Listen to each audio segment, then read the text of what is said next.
gospel lesson is taken from the book of Matthew, verses 45 through 49.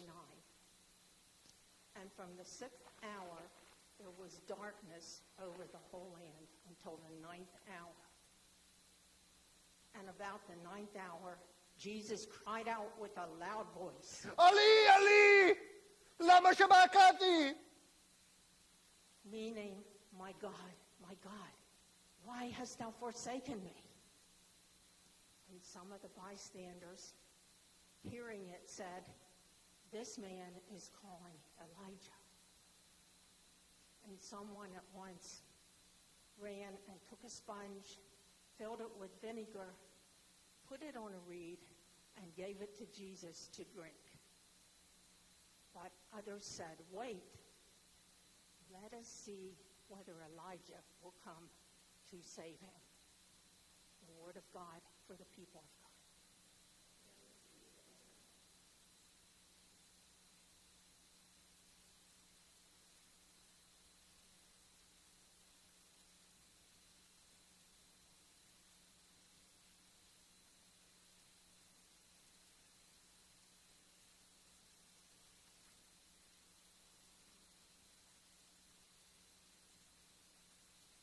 We are continuing our look at the final words of Jesus, those final statements that he made as he hung on the cross.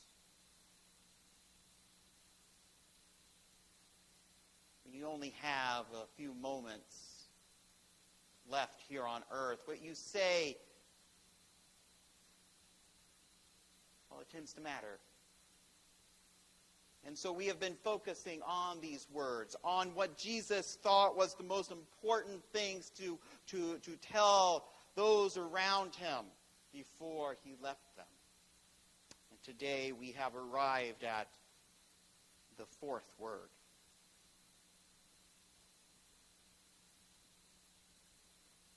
It's actually a statement. My God, why have you forsaken me? My God, why have you forsaken me? Those are chilling words, aren't they? They are words that often remind us that life isn't always sunny, that sometimes life can be dark. And the story illustrates the darkness of this moment, the darkness of this time, by saying that during the crucifixion of Jesus, the world became dark. And I have to tell you, as a child, I expected every Good Friday that the world would become dark. When I was a small child, I remember my mother telling me that indeed the world was darkened when Jesus was on the cross, and that each and every Good Friday the world around us would be dark. And so I naturally expected that every Good Friday, when I looked out the window, it would be dark out. And I got to tell you, most times that was true, because we live in Columbus, Ohio. I looked it up. We actually get, on average, more overcast days here in Columbus, Ohio, than they do in Seattle, Washington. So the chances of me looking out my window on any given Good Friday and there being an overcast day was pretty good. And it would remind me of the importance of this day. It would remind me of the importance of Jesus hanging on the cross, of him crying out, my God, why have you forsaken me? Of the darkness that is often a part of life. Darkness is a part of our lives, my friends. It's true.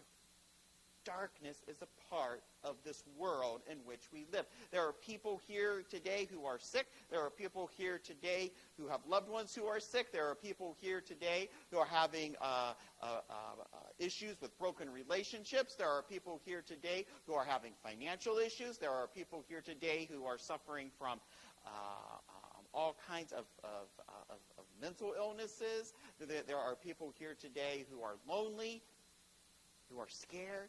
We live in a dark world.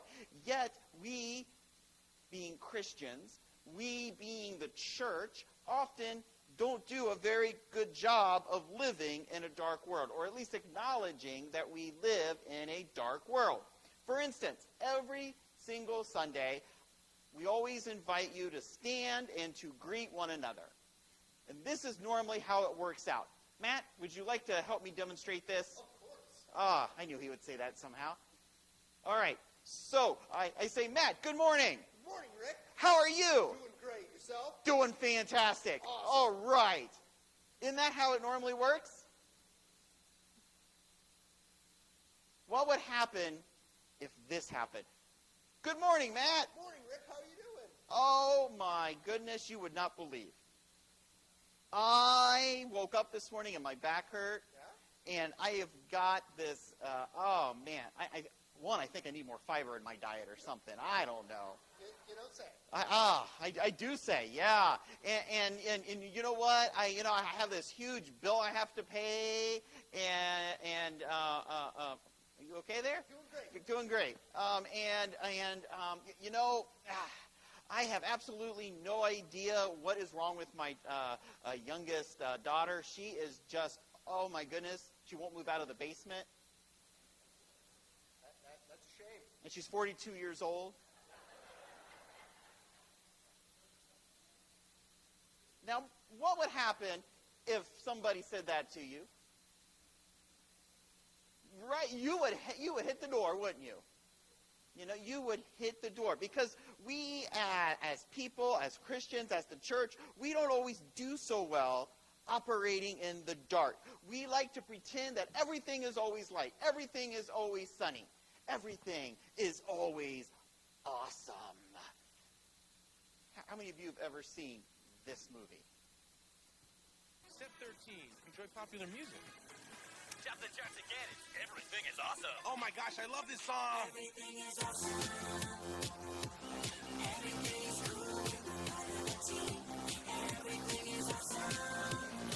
And we live in our dream. Always use a turn signal. Park between the lines. Yes. Drop off dry cleaning before noon. Read the headlines. Don't forget to smile. Always root for the local sports team. Go sports team! Always return a compliment. Hey, you look nice. So do you. Drink overpriced coffee. Here you go. That's $37. Awesome. Everything is awesome. Did you see where are my pants last night? Classic episode. Everything is awesome. Instructions coming in from Central. Okay, it says here to take everything weird and blow it up.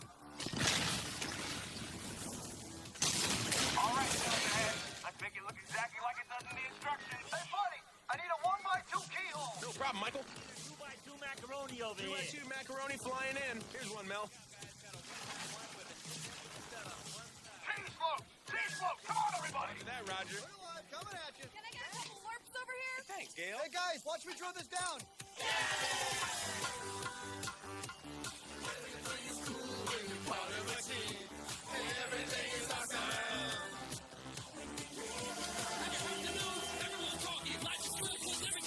Man, I feel so good right now. I can sing this song for hours.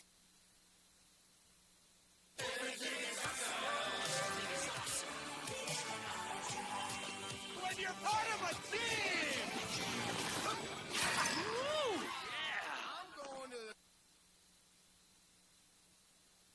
Have you ever seen the Lego Movie? Surprisingly a good movie, by the way. I was watching it yesterday with my son Owen, and we were watching that scene, and it just occurred to me how often we live our lives like that. Everything's awesome. Everything's fantastic, even when it's not.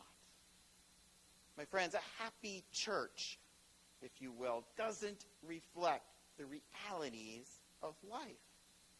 And there are some churches that you go to that are just always happy. Nothing bad ever seems to happen. The pastor always has really nice hair and always has a very expensive designer suit. Everybody, it's the most beautiful congregation. Well, not as beautiful as ours, but almost. Right? Bishop William Willimon refers to these as happy churches. Those churches where real life never occurs. My friends, real life happens to us, doesn't it? Doesn't it? Sometimes we, as the church, need to admit that at times we don't feel well. At times, tragedy strikes. At times, we are just not 100%. My friends, darkness covers the land that many of us here today dwell in. Yet, we have hope. We have hope because the light of Christ shines through that darkness. Our scene this morning of Jesus hanging on the cross is a dark scene. It is a horrifying scene. And then Jesus, he raises his head and he says, my God, why have you forsaken me? And it seems as if the scene is getting darker. It seems as if things are getting worse because Jesus, the Son of God, feels abandoned, feels alone. He's saying that darkness is won. Yet, if we really pay attention to what is going on here, we'll find that the exact opposite is true. See, during the time of Jesus, most Jews, most children who grew up in the Jewish faith, spent a lot of time memorizing Scripture. And one of the things people spent a lot of time memorizing were the Psalms. Now, this isn't totally unique to that time. Many of us who grew up in the church memorized some Psalms. And what is probably the one Psalm that we all learned at some point in time, either as childhood or even as adults? The 23rd Psalm, right? The Lord is my shepherd, I shall not want. He makes me lie down in green pastures. He leads me beside the still waters. He restores my soul. He leads me in the paths of righteousness for his name's sake. And yea, though I walk through the valley of the shadow of death, I will fear no evil, for you are with me, and your rod and your staff, they comfort me. And you prepare a table before me in the presence of my enemies. You anoint my head with oil. My cup runs over, and surely goodness and mercy shall follow me all the days of my life, and I will dwell in the house of the Lord forever. We memorize that psalm because it is a psalm that brings us comfort during the hard times of life. I read that psalm in almost every single funeral I have ever officiated at because it is so well known and it brings comfort to so many. Now, if we were to back up one psalm to the 22nd psalm, we would be reading what Jesus wanted us to refer to when he said, my God, why have you forsaken me? Because, see, during the time of Jesus, it was common that if you wanted somebody to think about a psalm, you would just say the first line. And because it was the Psalms were usually memorized, everybody would know what you were getting at. Like if we said, the Lord is my shepherd, I shall not want, you know what follows. The same holds true here, because these words of Jesus were not just the cries of a man being killed on a cross. They were the first words to the 22nd Psalm. My God, why have you left me all alone? Why are you so far from saving me, so far from my anguished groans? Well, that's not a happy psalm, is it? It reflects the darkness that was surrounding Jesus, that was evident at that time when Jesus was hanging on the cross.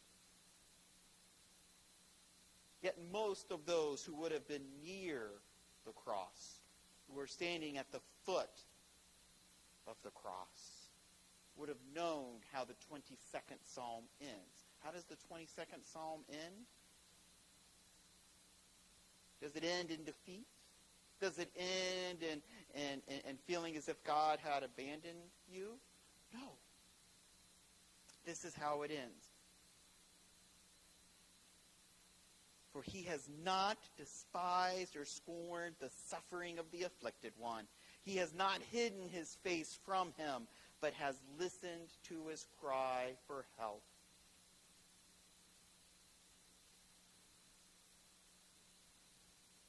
They will proclaim God's righteousness to those not yet born, telling them what God has done. The 22nd Psalm ends in a shout of triumph. It ends with acknowledging that while everything looks dark, everything looks bleak, in reality, God is shining light in the darkness. See, the story of the crucifixion of Jesus does not end with Jesus feeling abandoned by God and abused by humanity, but it ends instead, where? At the empty tomb. My friends, what this story reminds us is that even at our darkest times, we can hold on to the joy of Christ. Because even in the darkest of times, the light of God's love, shown through the person of Jesus, is always there with us. My God, why have you forsaken me? Is not a call of abandonment. It is a shout of victory. And I think it's important for us to acknowledge that. To acknowledge that through Christ we can have victory over whatever it is that is bringing darkness into our lives. Be it broken relationships, be it illness, be it death. The light of God's love shines. John 1:5 says this. It says, the light shines in the darkness, and the darkness doesn't extinguish the light. No matter what darkness you are going through this day, my friends, the light of God's love will shine through. We need to acknowledge that we are living in darkness, and then we need to look for the light. And, most importantly, we need to be aware that at times God will use us to reflect his light into somebody else's dark world. Is God calling you to bring light into somebody's world this week, this day even? How can you be the light of God's love to somebody who is in darkness this day? My friends, that is what the church is all about. It's not about saying that everything is awesome when it's not. It's about being a place that acknowledges at times there is darkness, but we know of a light that shines through that darkness. A light that cannot be extinguished, and that is the love of God shown through the life, death, and resurrection of Jesus Christ. The story of Jesus' crucifixion ends at the empty tomb. Never forget that. Never allow the darkness you're going through to block your vision of the light of Christ. Let us pray.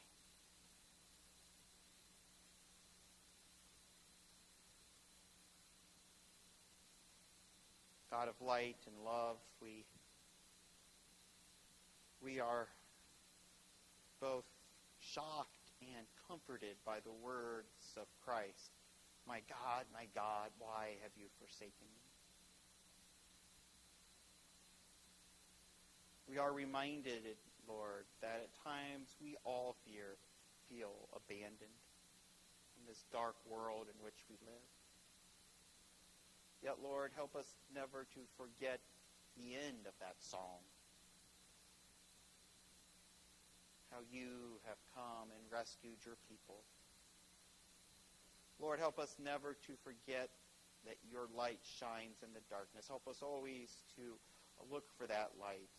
And help us, Lord, to be able to reflect that light into somebody else's dark world. Show us how to serve you by serving others. We pray all of this in the name of Christ, the one who brings us light.